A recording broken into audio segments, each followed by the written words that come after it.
Drug जैसा कि आप जानते हैं एक बहुत बड़ी वबा के तौर पे उभर रहा है पूरी दुनिया में। अगर आप देखेंगे तरक्की पसंद ममालिक जो हैं, जिन मुल्कों ने बहुत ज़्यादा तरक्की की हुई है, जितनी उन्होंने तरक्की की है उतना ही उन मुल्कों में ये वबा बुरी तरह से फैल रही है। अगर आप अमेरिका में देख लेंगे 2/3 डेथ्स जो वहाँ पे हो रही है यूथ्स की, वो सिर्फ ड्रग की वजह से हो रही है, ओवरडोजेस की वजह से हो रही है। अवेयरनेस के हवाले से मैं बताता हूँ कि कुछ ड्रग्स ऐसे हैं जिन ड्रग्स का इफ़ेक्ट सीधे हमारे दिमाग पे पड़ता है, हमारी सोच पे पड़ता है और वो बुरी तरह से हमारी सोच को मुतासिर करता है।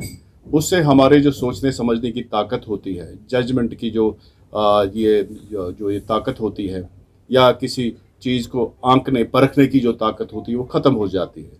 वजह क्या है कि एक ऐसा फ्लूइड दिमाग में जमा हो जाता है जिसको हम डोपामिन कहते हैं। डोपामिन की ज़्यादा मिकदार की वजह से दिमाग का बेशतर हिस्सा बेकार हो जाता है और नतीजा ये होता है कि इसके बिहेवियर पे भी असर पड़ता है, इसकी सोच पे भी असर पड़ता है और इसका दिमाग पूरी तरह से मुतासिर होके हमारे सामने एक जिंदा लाश होती है। और ये जिंदा लाश ना तो कुछ सोच सकती है, ना ये हकीकत का सामना कर सकती है, ना ये दुनिया को देखना चाहती है।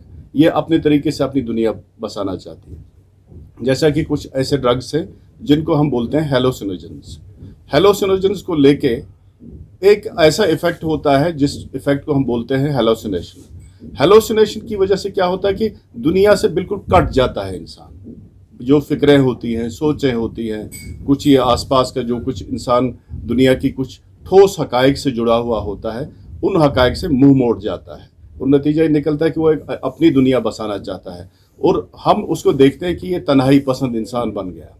आपको पता होना चाहिए कि हमारा मुल्क जो है ये एक सिग्नेटरी है कुछ ऐसे एग्रीमेंट्स का जो इंटरनेशनल लेवल पे एग्रीमेंट्स किए गए हैं। सबसे इम्पॉर्टेंट एग्रीमेंट जो है जेनीवा वाला जो कन्वेंशन है, जेनीवा वाले कन्वेंशन में नारकोटिक ड्रग्स पे पहला जो कन्वेंशन हो गया 1961 में, उसका भी सिग्नेटरी है।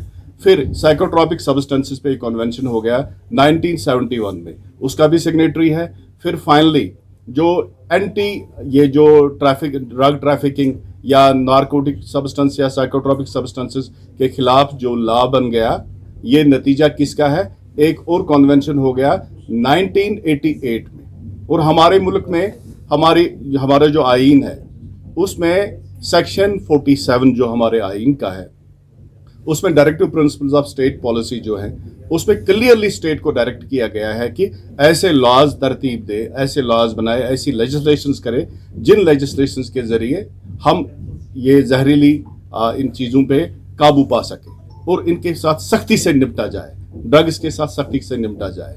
तो उसी को लेके और इन कन्वेंशंस के हवाले से 1985 में narcotic drugs and psychotropic substance act बन गया 1985 में। और वो एक्ट जो है, उस एक्ट का जो प्रिंसिपल ऑफ क्रिमिनल ज्यूरिस्प्रूडेंस है, आमतौर पे जो आम जुर्म होते हैं उन आम जराइम में हम देखते हैं कि जज या अदालत मान के चलती है कि कोई भी बंदा जो उनके सामने लाते हैं, कोई भी एक्यूज जो सामने लाते हैं, वो होता है बेगुनाह जब तक न कि वो गुनहगार साबित हो।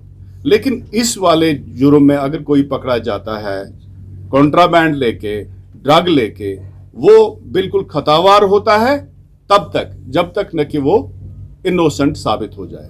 तो इसका जो प्रिंसिपल ऑफ क्रिमिनल ज्यूरिस्प्रूडेंस वो भी बिल्कुल बाकी जराइम से अलग थलग है।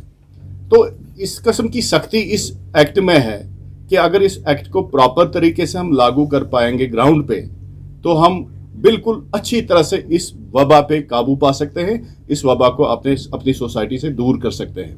तो पुलवामा में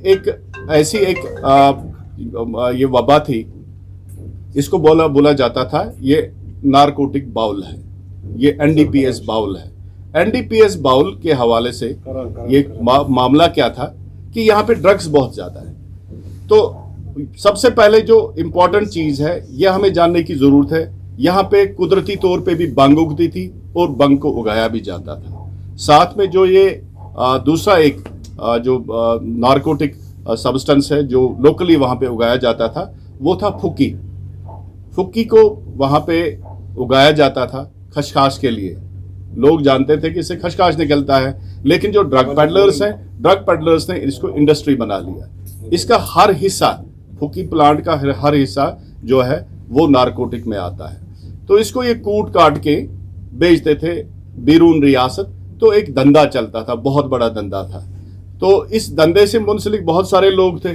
हमने क्विंटलों में ये ड्रग्स वहां पे रिकवर की। मैं आपको रेफरेंस पॉइंट एक दे दूं, ये जो 2021 है, 2021 में तकरीबन हमने 26-27 क्विंटल फुकी के बरामद किए और हमने इसमें बहुत सारे ऐसे मुजरिम गिरफ्तार किए जो मुजरिम बहुत ही बदनाम किस्म के मुजरिम थे और मिलते नहीं थे आसानी से। तो बड़ी मेहनत से उनको पकड़ा हमने, ट्रैकिंग उनकी की। ट्रैकिंग करने के बाद हमने उनको वहां तक पहुंचाया जहां तक उनको पहुंचना चाहिए था। वो इस वक्त हमारी गिरफ्त में है, कानून की गिरफ्त में है। इस वक्त उनके खिलाफ मुकदमे चल रहे हैं डिफरेंट कोर्ट्स में। दूसरी वबा ये थी कि बिरून रियासत बाहर से कुछ मेडिसिन आते थे जो कि मुख्तलिफ तरीकों से आते थे। ये जो कोडीन है या कोडीन से के साथ साथ साइकोट्रोपिक सब्सटेंसेस कुछ थे जो टैबलेट फॉर्म में थे या लिक्विड फॉर्म में थे, ये आते थे। एक तरीका ये था कि लीगल तरीके से लाते थे कहीं से, किसी जो ये मैन्युफैक्चरिंग यूनिट है उससे मंगा लिया, किसी ने अपने हिसाब से मंगा लिया। तो आगे चल के ये कहीं ना कहीं बच के निकलता था ड्रग्स डिपार्टमेंट से। तो ये जो ड्रग आता था उसके बाद इसकी डिस्ट्रीब्यूशन ये इलीगली करते थे।